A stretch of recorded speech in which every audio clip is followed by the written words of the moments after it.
We've arrived in ancient Shiloh, and on the road here we pass this sign which has been here for a very long time.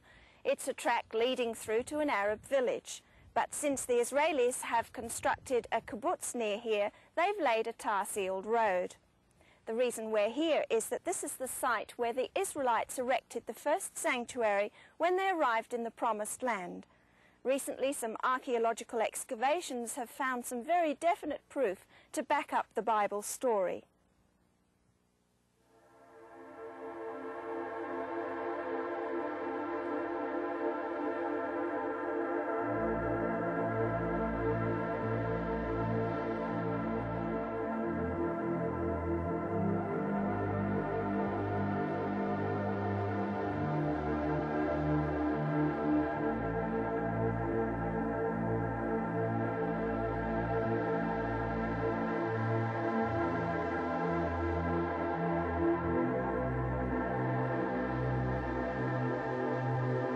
As recently as 1986, archaeologist Israel Finkelstein had a report published in the Biblical Archaeology Review in which he reported his excavations here at Shiloh.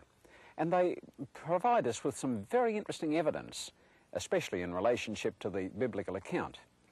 But in order for us to be able to understand what it's all about, I think I better explain to you something about archaeology.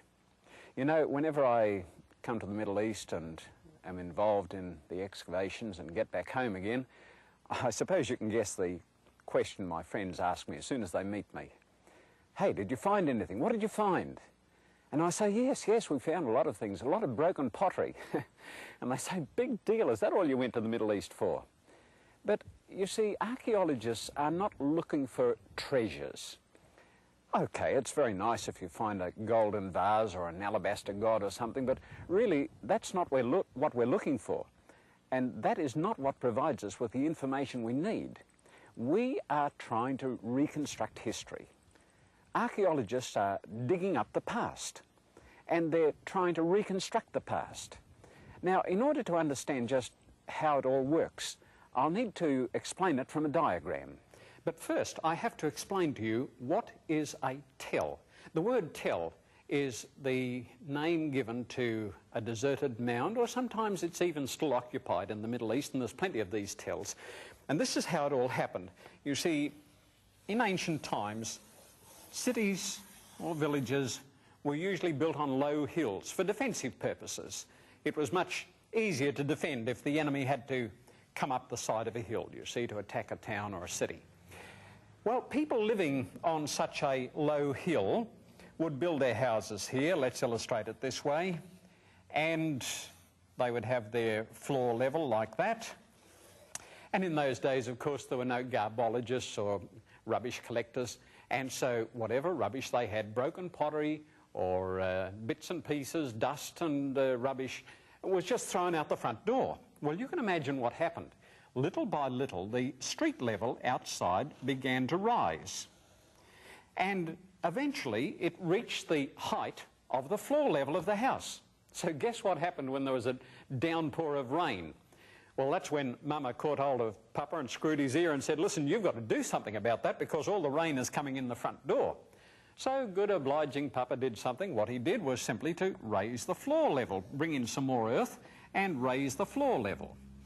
And that was fine for a while, but of course the rubbish still began to accumulate, and so the whole thing happened again, you see. And sometimes a wall collapsed, sometimes the roof fell in. All they did was simply level it off and build on top. And so the level of this whole hill began to rise. And in different periods of the history of this tell, or hill, we have what we call archaeological strata. And it goes this way. First of all was the period when they used stone implements, stone axes, stone knives, and stone pots and vessels, you see. And so it is called the Stone Age, or it is known as the Lithic period. Now, usually this is given a date for the beginning of this, something like 200,000 BC. Some people even put it at 2 million. This is pure supposition. And I don't go along with this, but I'm telling you what is usually considered to be. Then man began to discover how to use copper, smelt copper. And so we have the beginning of the Bronze or Copper period. And little by little we have an intermingling, and so we have what is known as the Chalcolithic period, when you have both copper and stone. And then bronze became more common, and so we have beginning of what we call the Bronze Age. First of all, there was the early Bronze Age, which is usually dated about 3100 BC. And then we have the Middle Bronze Age, which is usually dated to about 2100 BC. And then we have the Late Bronze period, which is usually dated to about 1550 BC. And then we have the Iron Age, which is usually dated to about 1200 BC. And then, of course, we have strata building up on top of that. Well, now, when an archaeologist sinks a shaft down here, or a trench down here, he exposes all these different strata. And from the type of pottery that he sees in each stratum, he can determine which stratum he is working in. Now, the way he can do that is because of the different pottery styles. You see, fashion's changed, and so an archaeologist can identify the different styles. For instance, sometimes they just had little rounded pots like this with flat bottoms on them, and then they learned to put handles on them and make them a little ornamented, you know, put scratches and designs in them. Then there was a period when they used pots with pointed ends like this. You might say, well, they'd fall over, wouldn't they? No, they had a little hole in the house's floor, and it just sat there. Or maybe they had a piece of wood with a hole in it, and they just sat it like that. You say not very convenient, but nevertheless, that's the way they did it, you see. So when an archaeologist finds a piece of pottery from any of these, he can say, right, I know where it is, what age it is, you see. Another very good method of determining it is, if you can find them, are oil lamps. Now, at first, they were just round saucers with a wick on the side, you see, and the oil there. Later on, the potters learned to pinch it like that, you see, and put the wick here with the oil in there. Then they got a little more refined, and they made the top enclosed like this with a spout. And then they got the idea of making designs on it. So you see how fashions change.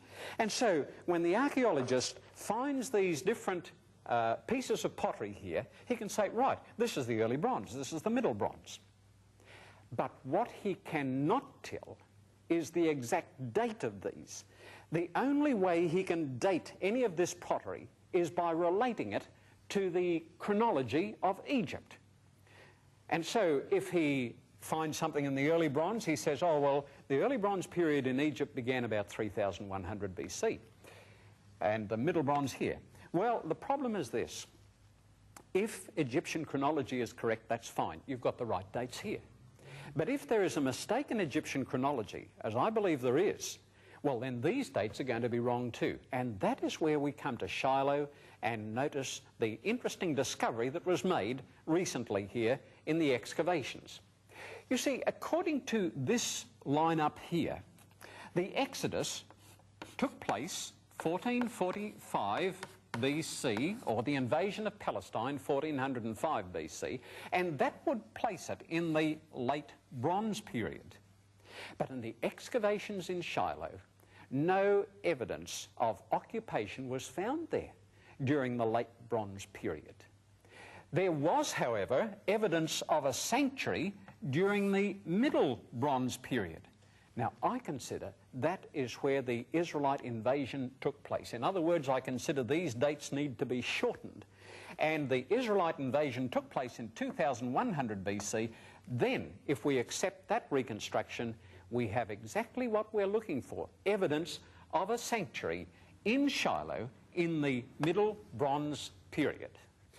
Well, now, the important thing about these excavations, and these men did a wonderful job, by the way. I personally think they did a great job here in Shiloh. And they established the identification of the various strata, and that's very important. You see, by finding pieces of pottery, here for instance is a piece here of a large jar, they can identify which particular period it comes from. And it is my personal opinion that the Israelite invasion took place at the end of the early Bronze period. That would be about 1400 BC. And that being the case, this just fits in with what they found in the excavations. You just wouldn't believe it. It's just so supportive of the biblical record. Now, here in Shiloh, if I'm correct, in this Middle Bronze period, we would expect to find evidence that there was a sanctuary here, that this is where the place of worship was. And this is exactly what they found. Listen, I'll read it to you from this report which they have made. And it says here, on page 39 of the report, I think it is, yes, here we go. There are accumulating indications of cultic continuity at the site from the Middle Bronze II period onward. A sanctuary probably stood here as early as the Middle Bronze Age. Do you see how that fits in? So, if that is correct, and of course the archaeologists are right spot on there, if that is correct, well then that is exactly what we would expect to find. A sanctuary here. Now, somebody might say, yes, but that was probably a Canaanite sanctuary that was here before the Israelites turned up. I don't accept that. Do you mean to say that the Israelites would choose a place that was already a place of worship for heathen religion and say, right, we'll put God's sanctuary here? I just can't see that. And so here, the first evidence of occupation is in the Middle Bronze period. And I would say that is where the Israelites came and pitched their sanctuary right here. Here is the model of the sanctuary which Mr. Winterton has made. And he's done a beautiful job, don't you think? It's all made according to scale, and it's according to the biblical dimensions. He himself is arrayed in the high priest's robes, and they're very beautiful, aren't they? And these also, according to the biblical instructions, I'll explain all about that in a little while. But first of all, just let's have a look at the sanctuary and its environs. This was originally erected, of course, at the foot of Mount Sinai. Later on, as the Israelites travelled along, they took this with them. It could be completely dismantled and carried by certain priests which were allocated to the task and re-erected at each site. Then the Israelites in their 12 tribes camped around about, all in a prescribed place. They had their standards under which they assembled and pitched their tents, all in a very orderly way. And then we noticed that on the outside here there was a linen cloth going right around the outside on portable poles, and this courtyard was altogether 100 cubits long and 50 cubits wide. Now, for your information, a cubit is approximately half a metre. So that meant that here you've got a distance of about 50 metres along here. And at the front there was an entrance here, and the people could come in here, priests could come in here daily for their official functions, and so we now transfer our attention to what was inside here. And I'll ask Mr. Winterton if he'd just like to remove the gateway or curtain at the front there. Right, thank you very much. Now we can see the altar of sacrifice. This was a big bronze altar, and on this the daily sacrifice was offered. About 9 o'clock in the morning, 3 o'clock every afternoon, there was a lamb or a sheep was offered here as a sacrifice, and it was completely consumed, symbolizing the nation's dedication to Yahweh or Jehovah. And also, day by day, people who felt a sense of guilt and who wanted to show their faith in the forgiving love of God would bring along a lamb or a goat or some sacrifice here. Poor people even were allowed to bring along a pigeon. And so they could bring these sacrifices along here. The sinner would lay his hands on the head of the sacrifice, and then he himself was obliged to slay the animal, and then the blood was transferred inside, and the fat of that animal was burnt up on the altar. The animal itself was disposed of outside the sanctuary. Now, beyond that, in between the altar of sacrifice and the sanctuary itself, there was a laver. And this was a laver that contained water so that the priests, before going into the sanctuary, very important, they cleansed their bodies, and so before approaching God they had to be physically clean as well as spiritually pure, and so they washed there and then they went into the sanctuary. Now the sanctuary itself was covered by 4 layers of garments, cloth, what shall we call them? And I'm going to ask Mr. Winterton to take these off one by one. Now this first one was made of seal skins, and this of course is waterproof, and so it kept the sanctuary dry in time of rain, because they did get rain there, you know. And then there was some ram's skins dyed red, and that was the next covering.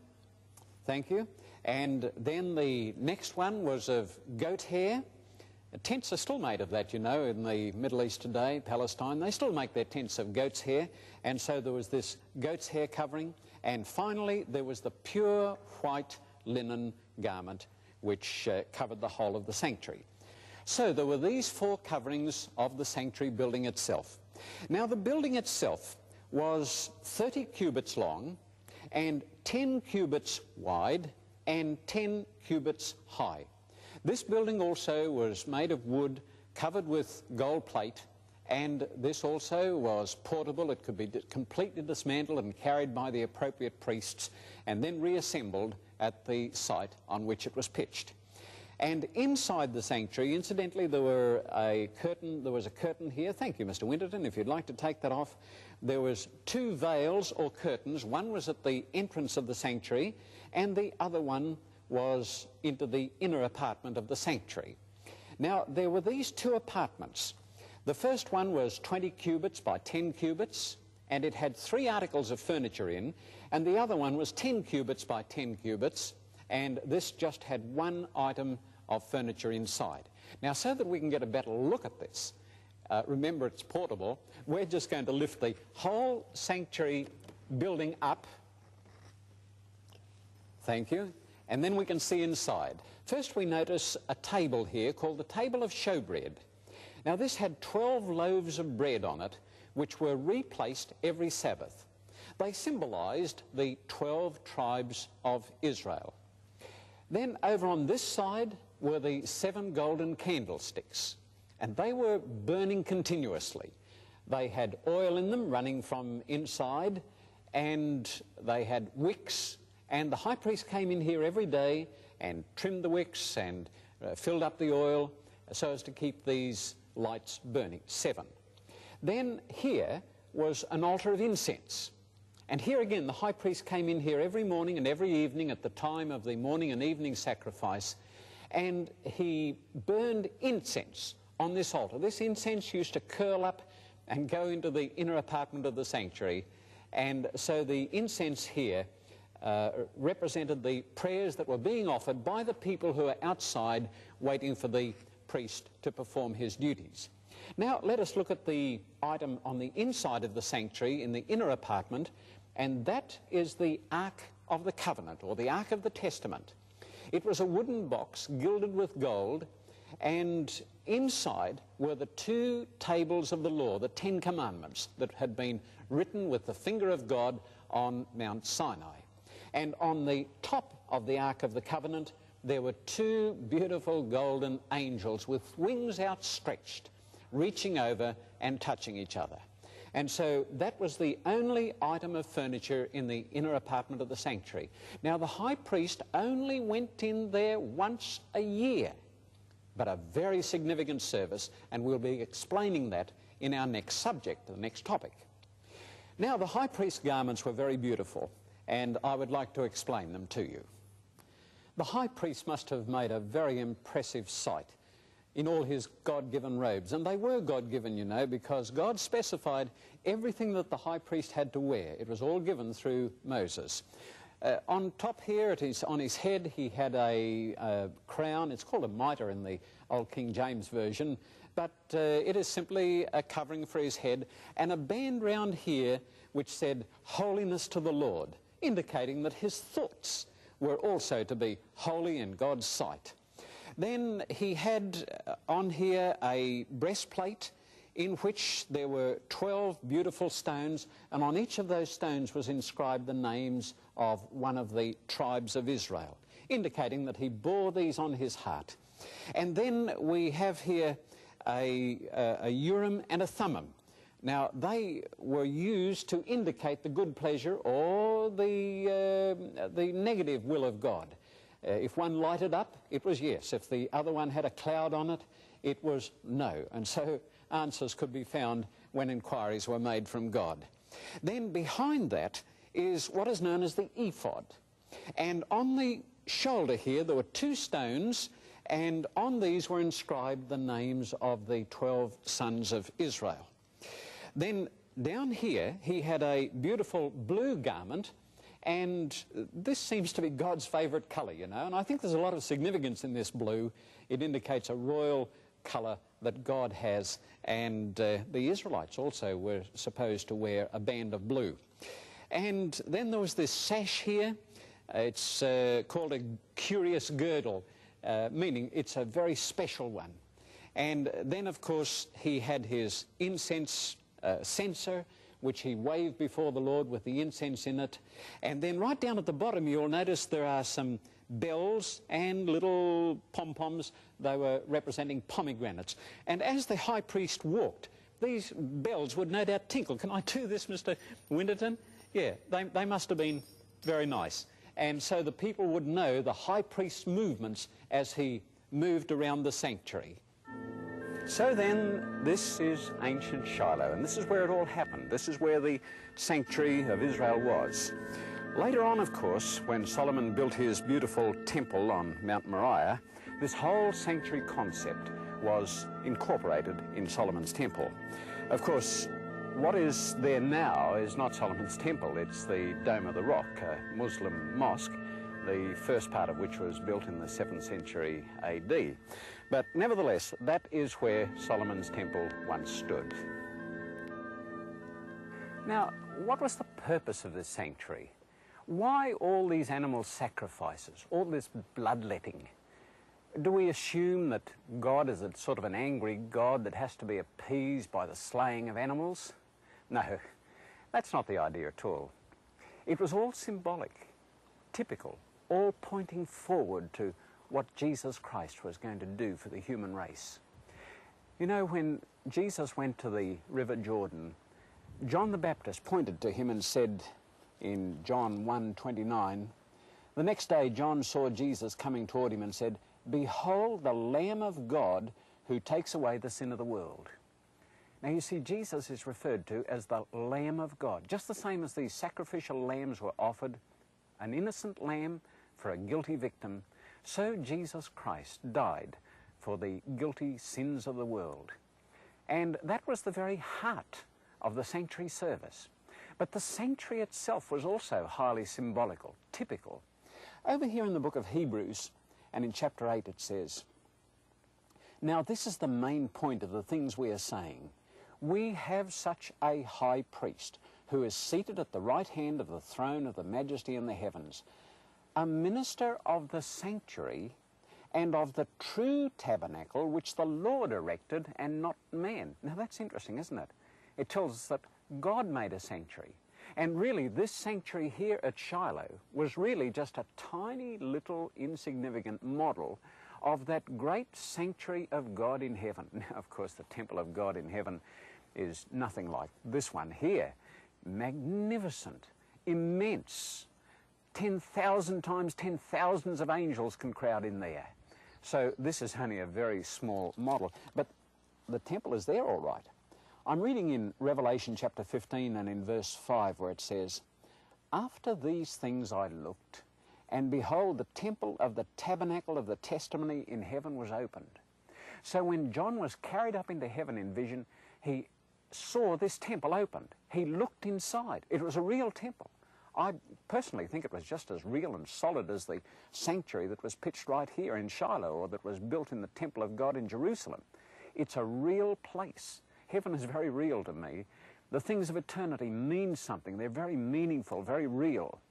All right, now John not only saw the temple opened, but just the same as this sanctuary on earth had various articles of furniture, So John saw the same things in heaven.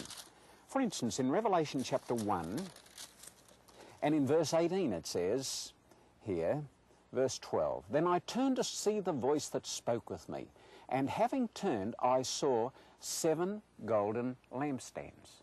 So just the same as there were 7 lampstands here in the sanctuary on earth, John saw them right there in heaven too. Not only that, in Revelation chapter 8 and in verse 3 I think it is, let's find it, yes. "Then another angel having a golden censer came and stood at the altar, and he was given much incense that he should offer it with the prayers of all the saints upon the golden altar which was before the throne." So, okay, the sanctuary on earth had a golden altar of incense. There it was in heaven. So the one on earth was just a copy, a little copy of the great altar in heaven. And finally, we notice the most important feature of the earthly sanctuary was a copy of that in heaven too. Listen, Revelation 11 and verse 19. "Then the temple of God was opened in heaven, and the ark of his covenant was seen in his temple." So John saw it up there. There it was. So you see, this sanctuary on earth was just a little model, a type of the great temple of God in heaven. I want you to see the significance of what is here.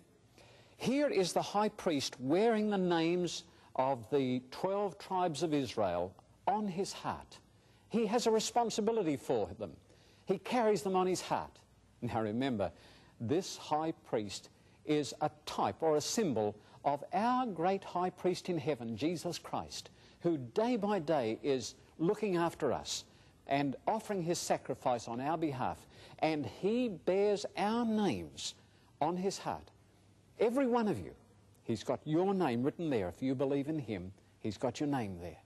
You see, it says here in Hebrews chapter 7 and in verse 25, "Therefore he is able to save to the uttermost those who come to God through him, since he ever lives to make intercession for us." You see, we need somebody to intercede on our behalf. We are sinners. We've done things that are wrong. We deserve to be put to death. But Jesus Christ died for our sins, and so he steps in between a loving God and the sinner and says, "I died for that person," intercedes on our behalf. And it's not that God is reluctant to forgive us. He is so happy when Jesus Christ is able to confess us as his children. And the result? Well, it tells us here in Hebrews chapter 4 and in verse 15, "For we do not have a high priest who cannot sympathize with our weaknesses, but was in all points tempted as we are, yet without sin." He knows what it is to be tempted. He lived in this world of temptation. "Let us therefore come boldly to the throne of grace, that we may obtain mercy and find grace to help in time of need." Don't be afraid to come to Christ. You might say, "Oh yes, but I'm a sinner. I've done so many bad things. I'm ashamed." Okay, you're the person who needs Christ. You can come pleading that Christ died on your behalf, and you can come boldly with your prayers. You can say, "I stand before God just as if I'd never sinned because Christ died for my sins." This is what it means to have a great high priest in heaven. Well, that sounds encouraging. Maybe the sanctuary truth is the key that unlocks the old Bible prophecy in Daniel chapter 8, where we're told that until 2,300 days, and then shall the sanctuary be cleansed. Daniel was given this prophecy in the old Persian town of Shushan, and that's where we'll be taking you in the next program.